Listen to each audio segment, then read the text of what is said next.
which is covered by the English word prayer. And the second aspect which is not covered is dua. And the Holy Quran, speaking of dua and its importance, says, قُلْ مَا يَعْبَعُ بِكُمْ رَبِّي لَوْلَا دُعَاؤُكُمْ.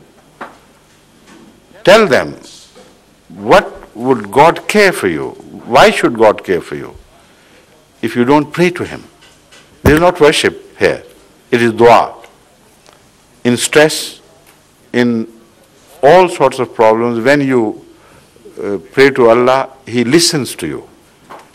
And that indicates that your prayer is for yourself, not for the sake of Allah.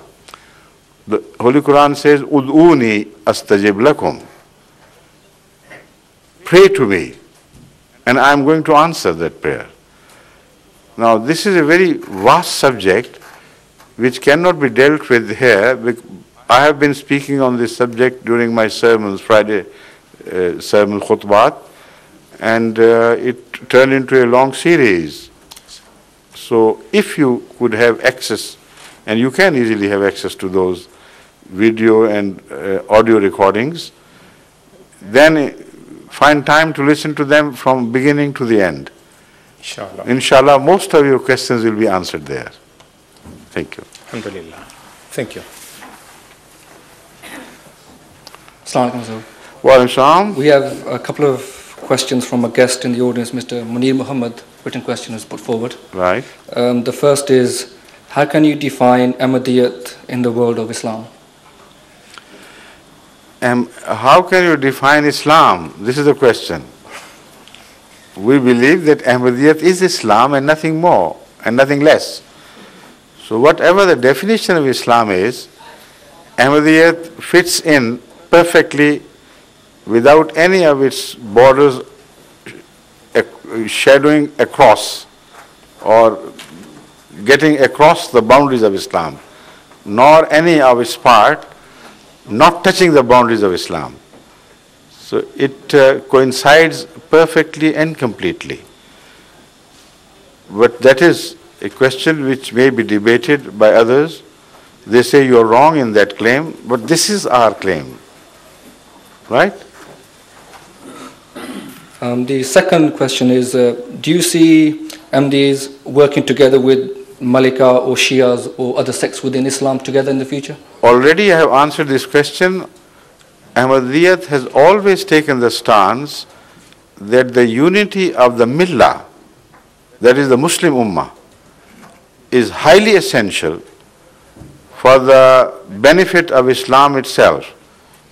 But when you talk of Islam and start trying to forge unity in the world of Islam, then instead of achieving this purpose, it begins to split the world of Islam further.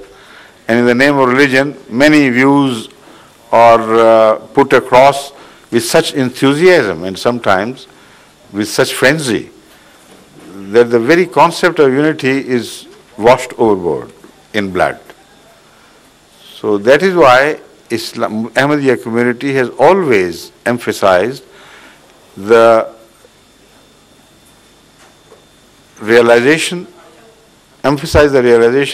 that the only way the Muslims of the world can meaningfully unite is to leave the religious differences to them and to God, and to unite in the political interest of Islam. That is not Islam, in fact, the political interest of the Muslim world. And that political unity has to be forged in two planes, and both are very difficult. First, it is the international plane of one Muslim country, the relationship between one Muslim country and another, and so on and so forth.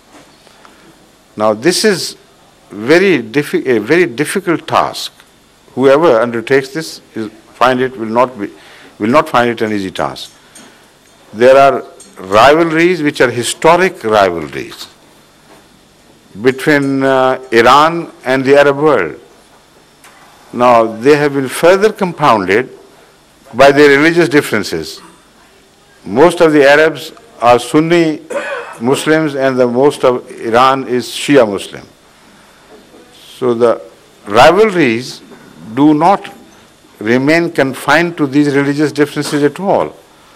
The rivalries are in fact rooted much before Islam came into being.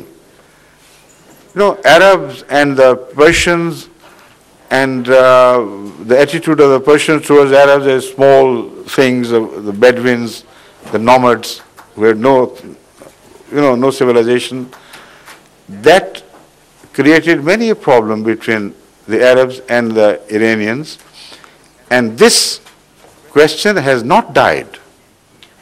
It did not die with Islam. For a while it was subdued or made dormant, shall we say. But it began to rise again, and that is the reason why Shiaism spread more in the Iranian influence areas than in the central areas of Islam. Because these rivalries, their concepts helped Shiaism to grow there much more powerfully than elsewhere. For instance, according to the Iranian system of government, it was the only acceptable system to them was that every king or monarch had a right to bequeath his right to rule to his children. And it is always the son, first son or the second son, but it has to be the offspring of the ruler who would inherit the right to rule. Now, this Iranian view was not changed by the influence of Islam, because the conversions in Iran did not take place at the time of Hazrat Muhammad Rasulullah sallallahu alaihi wasallam. It was only a rare phenomenon of Abdullah bin Salam becoming a Muslim or somebody else. No, I mean Salman Farsi, etc. That was a rare phenomenon.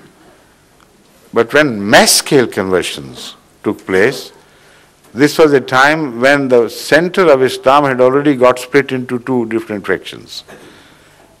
And Alawites started vying for political domination, and the Abbasides used the Alawite sentiments to get to power, and ultimately Iran became the power base for this political movement which used religion as an instrument. And because that instrument of religion was more acceptable to the Iranian historical thinking of and traditional thinking of inheritance, so it went well with them, and that is why still the power base of Shiaism is in Iran. So that is one rivalry, of course, but it was also created by the background of the Iranian Arab difference of understanding regarding political systems, etc. But there is more to it. I don't want to go into more detail. Now, how would one resolve these differences and root them out? The only time when they were almost subdued was when religion played its role as predominantly. But unfortunately, right in the beginning, this rivalry between Shiaism and Sunnism began to rage, particularly in Iran and Iraq, the bordering areas, etc. So I doubt if there is any leader in Islam of that stance who could really uproot these old historic rivalries. Then there are rivalries between Jordan and Syria, rivalries between Pakistan and Afghanistan, rivalries between this and that, Saudi and the House of Jordan.